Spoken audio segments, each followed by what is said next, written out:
Subscribe my channel Law and Communication Skills and press the bell icon for more informative lectures.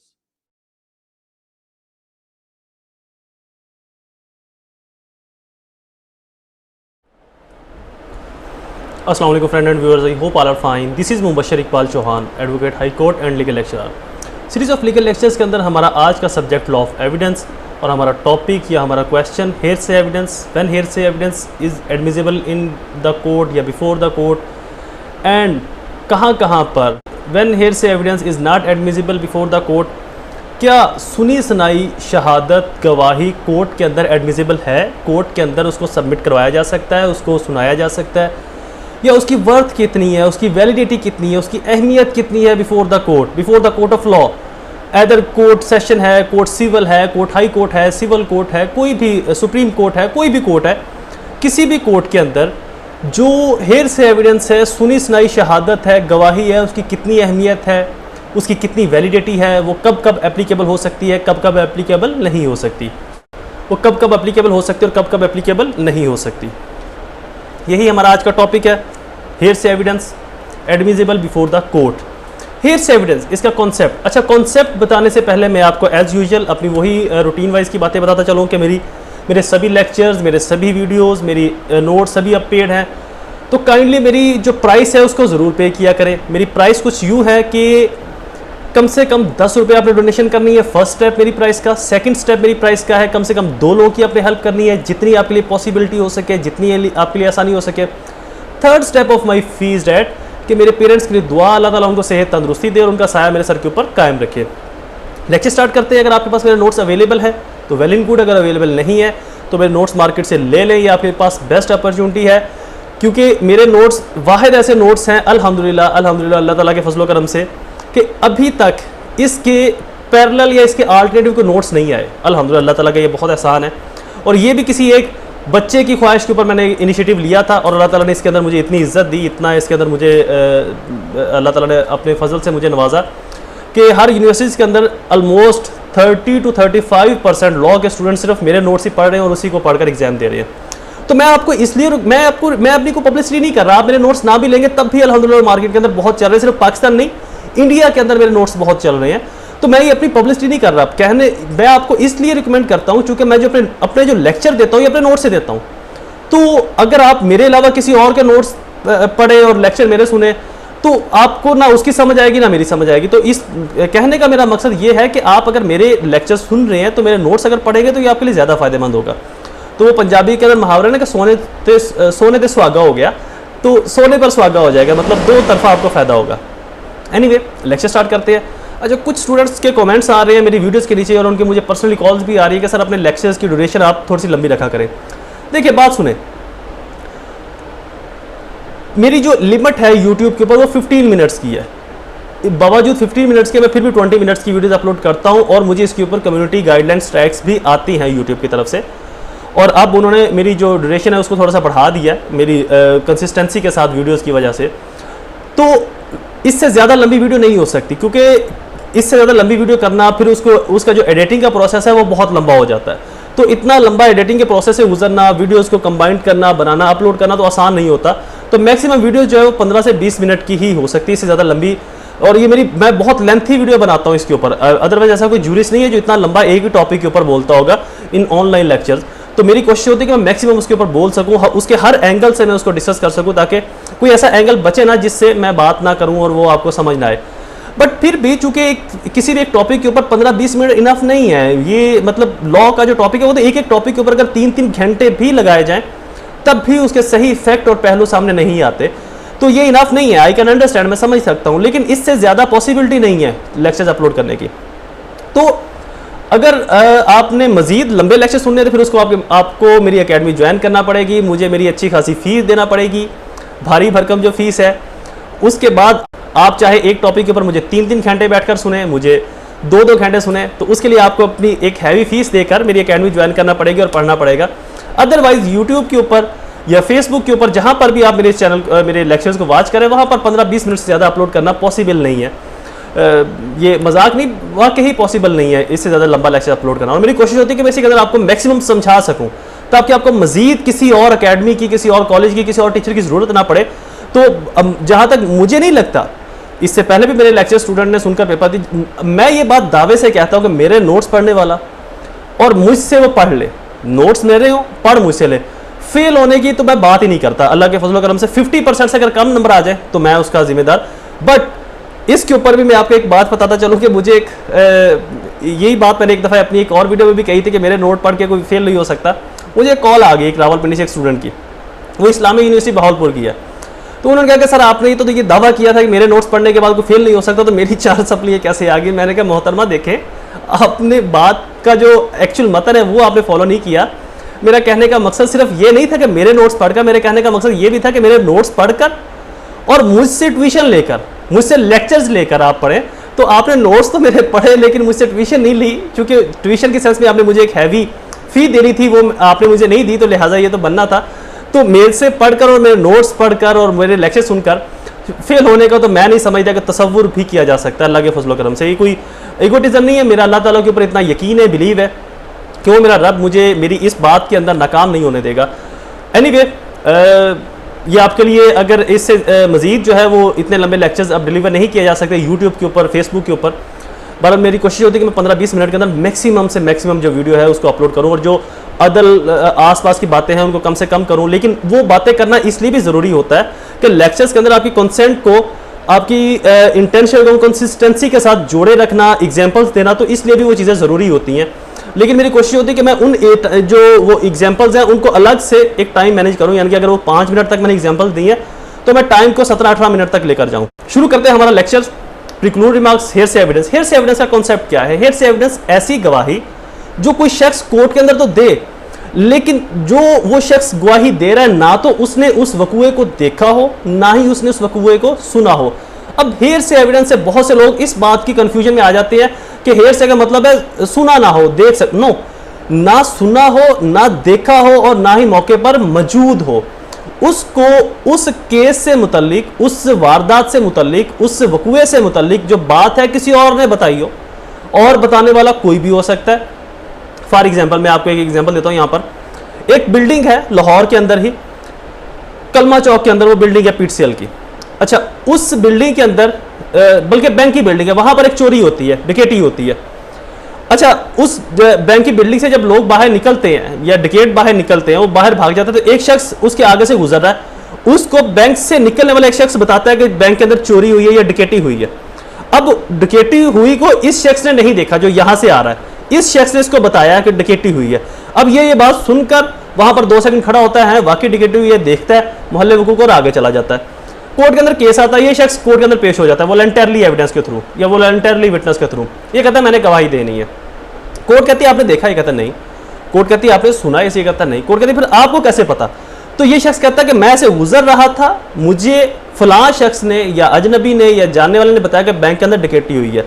तो hair से witness, ऐसा witness, ऐसी evidence, ऐसी शहादत जो शख्स ना तो मौके पर मौजूद हो, ना ही उसने कुछ सुना हो, ना ही उसने कुछ देखा हो, बल्कि उसने जो सुना है वो किसी ऐसे शख्स से सुना है जो उस जगह पर मौजूद है, चाहे वो डायरेक्ट मौजूद है या इनडायरेक्ट मौजूद है। यानी कि यहां पर भी कंफ्यूजन है। मतलब मुझे एक शख्स ने बताया कि बैंक में डकैती हुई है, वो जो बताने वाला वो भी वहां पर मौजूद नहीं था, उसको भी किसी और ने बताया। तो हेयर से एविडेंस किसी एक जगह के ऊपर रिलाई नहीं करती, चाहे ये 10 कैटेगरीज में आगे चली जाए, 10 लोगों में आगे चली जाए, तो वो सभी हेयर से ही कहलाएंगे। तो ऐसा शख्स जो ना मौके पर मौजूद हो, ना उसने देखा हो, ना उसने सुना हो, ना जुर्म होते उसने देखा हो, ना जुर्म होते हुए कोई फायरिंग होते हुए उसने सुनी हो, ना वो मौके पर ऑन द स्पॉट मौजूद हो, बट उसको बात किसी या तो ऑथेंटिक सोर्स से या उसके किसी रिलायबल सोर्स से, उसके किसी जानने वाले से, किसी अननोन पर्सन से ये बात उसको सुनने में मिली हो और वो कोर्ट में पेश हो। अब सवाल ये पैदा होता है कि आया ये एडमिसिबल है या नहीं हेयर से एविडेंस? तो एडमिसिबल है, बट इन आफ्टर corroboration, क्योंकि हेयर से evidence is a weakest evidence, एक कमजोर, इज अ पुअरेस्ट एविडेंस, एक कमजोर, नाकस और एक नकारा एविडेंस है। इसको नकारा इसलिए कहा जाता है, नाकिस और कमजोर इसलिए कहा जाता है कि ये इसकी अपनी एक वर्थ नहीं है, देखने वाले ने खुद लाइव नहीं देखा, आंखों से नहीं देखा, तो लिहाजा ये एडमिसिबल तो है बट आफ्टर corroboration। तो अब यहां पर लॉ ऑफ एविडेंस का कॉन्सेप्ट समझिए कि लॉ ऑफ एविडेंस का कॉन्सेप्ट है क्या। लॉ ऑफ एविडेंस कहता है कि कोई भी वीक एविडेंस अगर आप कोर्ट के अंदर लेकर आते हो तो कोर्ट उसे डिनाई नहीं करेगी, कोर्ट उसके एडमिट करेगी, बट आफ्टर corroboration। अब जो आफ्टर क्रॉबोरेशन का प्रिंसिपल है, यहां पर डिफरेंस है, ये डिफरेंस समझने वाला है। ये क्या डिफरेंस है कि अगर कोई शख्स हेयरसे एविडेंस के थ्रू कोर्ट में आता है तो उसकी एक तो क्रॉबोरेशन की जाए, दूसरा किसी एक स्ट्रॉन्ग एविडेंस से उसकी तहकीक की जाए। फॉर एग्जांपल फोरेंसिक एविडेंस, किसी सीसीटीवी कैमरास की फुटेज, एक शख्स कहता है कि कलमा चौक इस बिल्डिंग में डकैती हुई है, मैंने भी सुना है। अब वो उस बिल्डिंग के आगे से गुजरा था, अब सीसीटीवी फुटेज के अंदर वो शख्स उसी टाइम के ऊपर उस बैंक के आगे से गुजर रहा है, उससे पहले सीसीटीवी फुटेज के अंदर कुछ लोग बाहर निकल रहे हैं, कुछ और लोगों ने वहां पर डकैती को होते देखा है, तो उसकी गवाही को किसी और फैक्ट के थ्रू, किसी और गवाही के थ्रू या उसके साथ मैच करके या उनका सहारा देकर उसको प्रूव किया जाए किसी मजबूत गवाही के थ्रू, किसी मजबूत शहादत के थ्रू। तो ऐसी वीकेस्ट एविडेंस, ऐसी पुअर एविडेंस जिसको क्रॉबोरेट किया जाए, जिसकी क्रॉबोरेशन की जाए बट एक मजबूत और ऑथेंटिक एविडेंस के थ्रू, यानी कि उसकी क्रॉबोरेशन भी एक ऑथेंटिक एविडेंस के थ्रू की जाए, तो देन ये एडमिसिबल बिफोर द कोर्ट होगी। बट फिर भी हेयरसे एविडेंस के ऊपर प्रिंसिपल पनिशमेंट रिगार्ड या रिवार्ड नहीं की जा सकती, प्रिंसिपल पनिशमेंट इसके ऊपर नहीं दी जा सकती। अच्छा जी, रिलाय आर्टिकल इसका क्या है? चूंकि मैं अपने नोटिस के अंदर रेलिवेंट प्रोविजन या रेलिवेंट आर्टिकल नहीं लिखता, मैं रिलाय आर्टिकल लिखता हूं। रिलाय आर्टिकल हेयरसे एविडेंस क्या है? कानून शहादत ऑर्डिनेंस 1984 और आर्टिकल है 71। ये 71 के अंदर जिक्र किया है कि oral evidence must be direct, यानी कि जो शख्स गवाही दे रहा है वो या तो डायरेक्ट हो, अगर वो हेयर से है तो किन किन सर्कमस्टांसेस के अंदर उसको एक्सेप्टेबल किया जा सकता है। तो इस चीज से मुतालिक है article 71। Definition of hearsay evidence, इसकी डिफरेंट डेफिनेशन मैंने अपने नोट्स के अंदर लिखी हुई है, ब्लैक लॉज की भी लिखी हुई है, वेबस्टर मरियम वेबस्टर डिक्शनरी की भी लिखी हुई डेफिनेशन, और ऑसबॉर्न कॉन्स लॉ की भी डेफिनेशन मैंने लिखी हुई है, अकॉर्डिंग टू टेलर्स की डेफिनेशन भी लिखी हुई है। एनीवे एक डेफिनेशन आपको पढ़ के सुना देता हूँ। पेपर्स के अंदर भी ये चारों डेफिनेशन लिखना जरूरी नहीं है, आप इनमें से चाहे एलएलबी के एग्जाम है या जुडिशरी के एग्जाम है, इन जो 4-5 मैंने डेफिनेशन लिखी हुई हैं, इनमें से आप एक डेफिनेशन भी लिखते हो तो ये इनफ है, मोर देन इनफ है। इनमें से आप एक डेफिनेशन भी अगर लिखते हो तो वो भी मोर देन इनफ है, उस 4 डेफिनेशन लिखना जरूरी नहीं है। ये तो आपकी आसानी के लिए मैंने लिखी हुई है कि आपको जो भी आसान लगे आप उसको लिख सकते हैं। तो इनमें से कोई भी एक डेफिनेशन, ब्लैक लॉज डिक्शनरी की डेफिनेशन में आपको पढ़ के बता देता हूँ। A term apply to the specifies of the testimony given by the witness who relate not what he known personally but what other have told him or what he has heard said by the other person।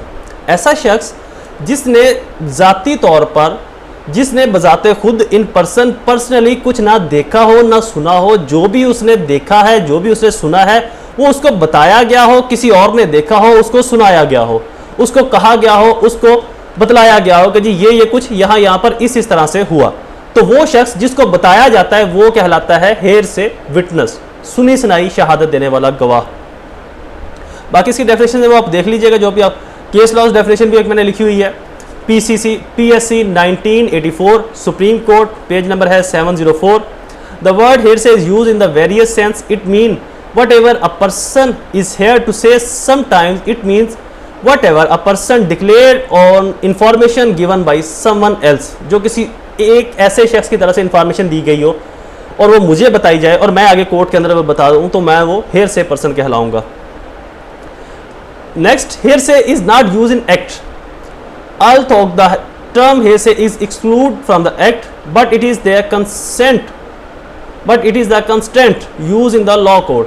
ये बेशक act से बाहर है but law court के अंदर ये use होती है, लाई जाती है। इसकी कॉर्पोरेशन होने के बाद प्रिंसिपल चाहे पनिशमेंट ना दी जाए, लेकिन एक केस को मजबूत करने में, केस को आगे प्रोसीड करने में काफ़ी अहम किरदार अदा करती है।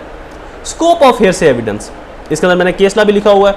Hearsay evidence is not confined to the oral statement, it include what is done or written as well as to what is spoken. All evidence reported whether orally or in written writing conduct of a person may also become a source of hearsay just like oral statement। इसका जो इसका scope है वो oral और direct statement वाला तो नहीं होगा, लेकिन ये ओरल रिटन फॉर्म के अंदर दी जाएगी। इतना ब्रॉडली, इतना एथेंटिक का सोर्स नहीं होता, बट प्रोसीडिंग ऑफ केस इसका सोर्स काफ़ी हद तक रिलायबल होता है कि केस के अंदर प्रोसीड करने के लिए, उसको आगे मजीद चलाने के लिए काफ़ी हद तक रिलायबल साबित होती है। General rule of hearsay evidence, general rule of hearsay evidence, keeping in the view of provision of article 71 of order, it may be enumerated as a general rule that the hearsay evidence is no evidence। यानी कि journal जो rule है वो ये है कि hearsay evidence is no evidence, hearsay evidence की कोई अहमियत नहीं, ये कोई गवाही नहीं। बट एक्सप्लेनेशन इन एक्सेप्शन में मैंने आपको बता दिया कि एक्सेप्शन ये कोर्ट के अंदर लाई जा सकती है, इसकी ऑथेंटिसिटी है, बट आफ्टर एक स्ट्रॉन्ग एविडेंस के through, after corporation of a strong evidence या स्ट्रॉन्ग विटनेस। नेक्स्ट है जी reason why hearsay evidence is no evidence. क्यों हेयरसे एविडेंस को नो एविडेंस कहा जाता है, कोई एविडेंस नहीं माना जाता, इसकी रीजंस क्या है? Firstly the irresponsible of the original declare whose statement were made neither on oath subject of cross examination। देखिए मैंने आपको अपने पिछले लेक्चर्स के अंदर बताया कि कोई भी स्टेटमेंट, कोई भी गवाही वो दो तरह से ऑथेंटिक मानी जाती है। एक ऑन द ओथ हो, ओथ लेकर, हलफ लेकर वो गवाही दी गई हो कि ये मैं हलफ लेता हूँ, चाहे वो मुसलमान है, इस्लाम के अकॉर्डिंग वो हलफ लेगा, हिंदू है, ईसाई है, यहूदी है, कोई भी मजहब है तो अपने ही एक डिवाइन बुक या डिवाइन अपने जो भी उसकी एक थ्योरी होगी उसके अकॉर्डिंगली वो हलफ लेगा। उसके बाद क्रॉस एग्जामिनेशन होता है। अगर मैं किसी की फेवर में गवाही देता हूं तो मेरे ऊपर opponent council adverse party cross examination करेगी। क्रॉस एग्जामिनेशन करने के बाद अगर मैं सच्चा साबित होता हूं तो फिर मेरी गवाही की अहमियत होगी।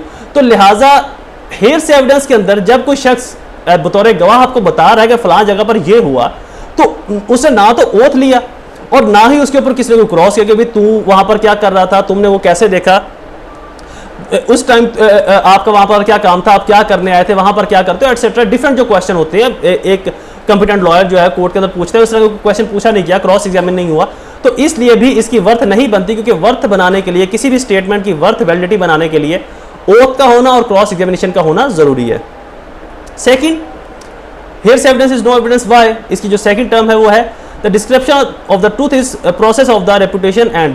हो सकता है ये जो डिस्क्रिप्शन है किसी की रेपुटेशन के अकॉर्डिंगली हो, किसी की इंसल्ट करने के लिए, किसी की जात के मुतालिक हो। Third, the opportunity of fraud admission would open to which some times added. इसके अंदर जो फ्रॉड का एलिमेंट है, अनासर है, मतलब जो देखने वाला है उसे एग्जैक्ट तो नहीं देखा, हो सकता है वो अपनी तरफ से कुछ ऐड कर दे अपने सेंस ऑफ ह्यूमर के अंदर, हाँ अगर ये हुआ है तो ये भी हुआ होगा, तो ये वो अपने तरफ से ऐड करके वो एक नई चीज़, एक नई थ्योरी पेश कर दे कोर्ट के सामने, एक नई बात, एक नई कहानी सुना दे। तो इसलिए भी इसके अंदर चूंकि फ्रॉड का, झूठ का अनासर वजह होता है, तो इसलिए इसके ऊपर रिलाई नहीं किया जाता। नेक्स्ट किस्म है reason of hearsay evidence no evidence. इसकी नेक्स्ट काइंड जो है the tendency of such evidence to protect legal inquiries.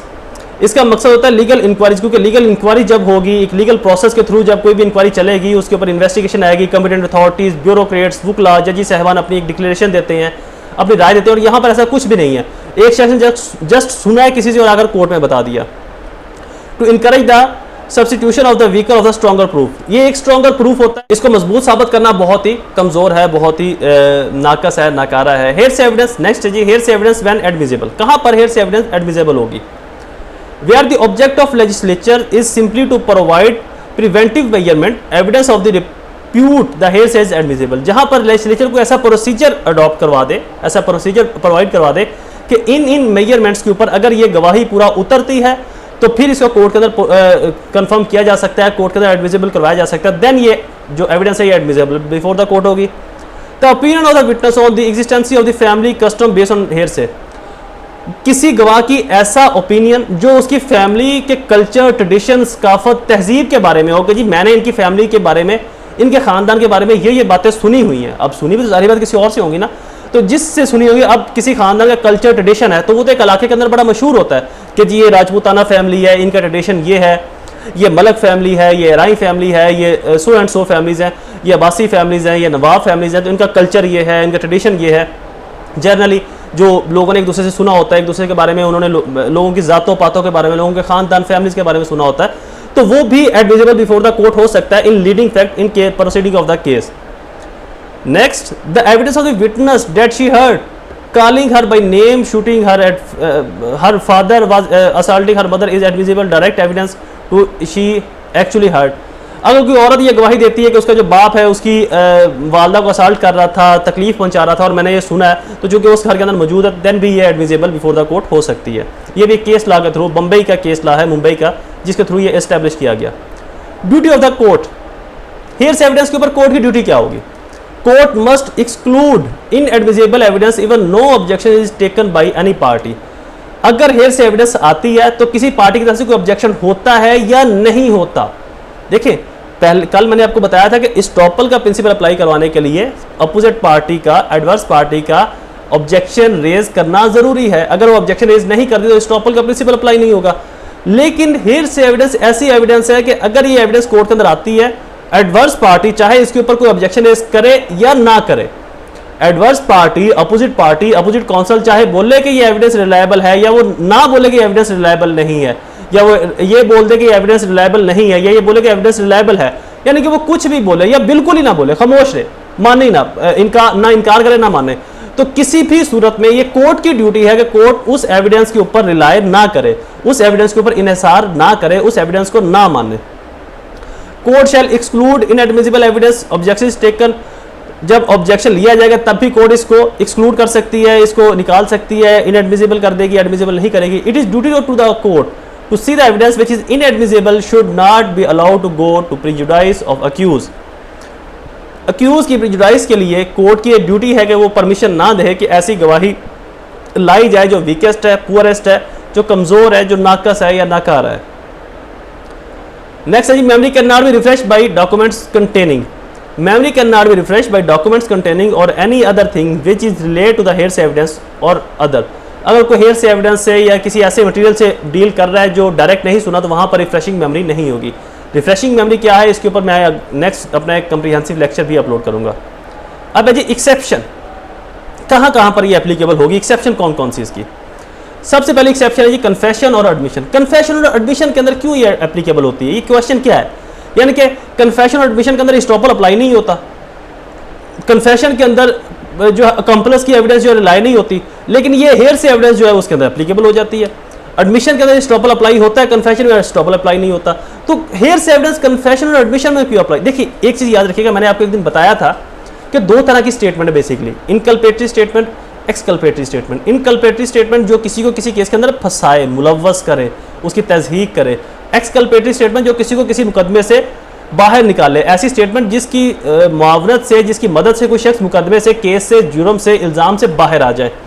तो चूंकि हेयरसे एविडेंस इसलिए कन्फेशन और एडमिशन का इन्वॉल्व होते हैं कि यहाँ पर इंसान का अपना पर्सनल इंटरेस्ट इन्वॉल्व होता है, अपनी ज़ात का मामला इन्वॉल्व होता है, तो वो अपनी ज़ात के मामले पर किसी ऐसी अनऑथेंटिक बात के ऊपर रिलाय नहीं करता। तो लिहाजा अगर वो किसी बात के ऊपर रिलाय कर रहा है तो वो उसके लिए ऑथेंटिक सोर्स है, उसके लिए एक सच्ची गवाही है। जैसे कि इसमें बताया, admission and confession are usually treated as a exception to the hearsay rules considering them the declaration against interest and therefore probable is true, क्योंकि ये किसी भी शख्स के इंटरेस्ट के अगेंस्ट है और ये मुमकिन समझा जाता है कि हो सकता है ये सच्ची बात हो।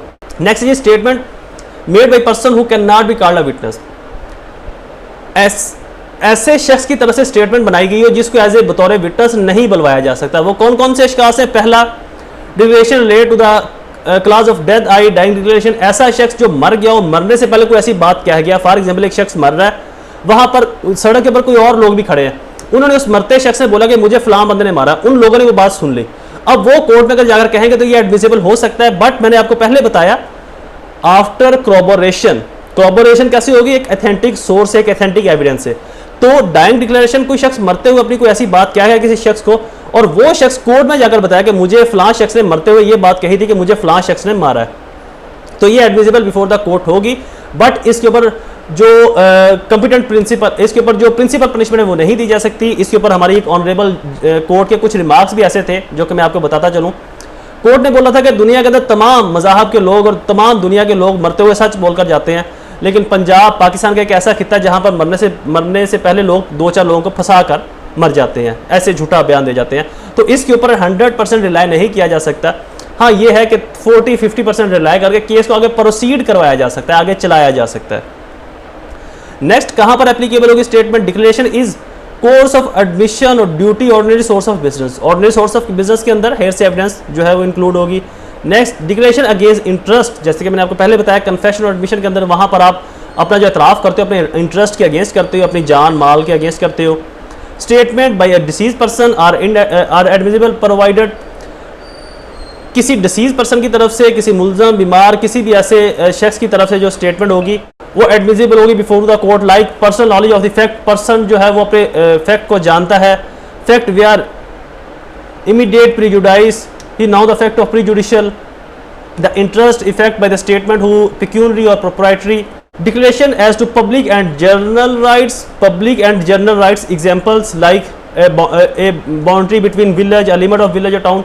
ऐसी डिक्लेरेशन जो पब्लिक या जर्नल राइट से रिलेटेड हो, लाइक एक शहर की ये बाउंड्री है, अब मैं ये नहीं किया हूँ, मैंने सुना हुआ लोगों से, तो ये एडमिसिबल होगा। चूंकि इसकी जो वैलिडिटी है वो जब शहर के नक्शे को मंगवाया जाएगा तो वहां पर सामने आ जाएगी कितनी इसकी ऑथेंटिसिटी और कितनी ऑथेंटिसिटी नहीं है। तो जर्नल राइट्स या पब्लिक राइट्स के फेवर में या उनसे डील करती कोई ऐसी बात कही जाए कि फलां शहर की बाउंड्री इतनी है, फलां गांव की बाउंड्री इतनी है, तो वो एडमिसिबल बिफोर द कोर्ट होगी। बट पहले मैं आपको एक बात कंफर्म बता चुका हूं कि हेयर से एविडेंस कोर्ट के अंदर एडमिसिबल तो होगी, बट इसकी बेस के ऊपर पनिशमेंट तब ही दी जा सकती है जब इसको एक ऑथेंटिक सोर्स से एक स्ट्रॉन्ग एविडेंस के थ्रू इसकी corroboration की जाए, इसको प्रूव किया जाए कि वाकई ये बात सही है। Next is statement made by judicial proceeding.